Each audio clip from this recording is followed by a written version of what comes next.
গাজাতে যুদ্ধবিরতি চললেও এখনও নানান ষড়যন্ত্র হচ্ছে গাজাকে ঘিরে।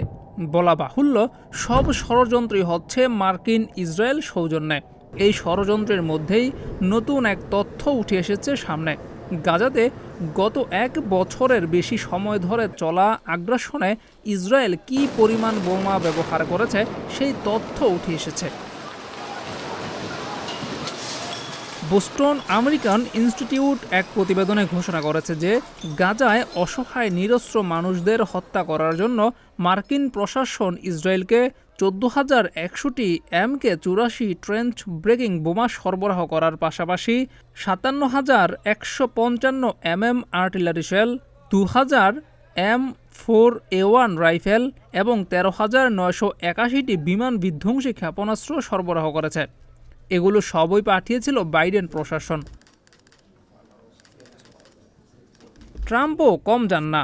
সম্প্রতি সে ইসরায়েলকে 1,800টি 2,000 পাউন্ড ওজনের বোমা পাঠাতে সম্মত হয়েছে, যা বাইডেন প্রশাসন বন্ধ করে দিয়েছিল।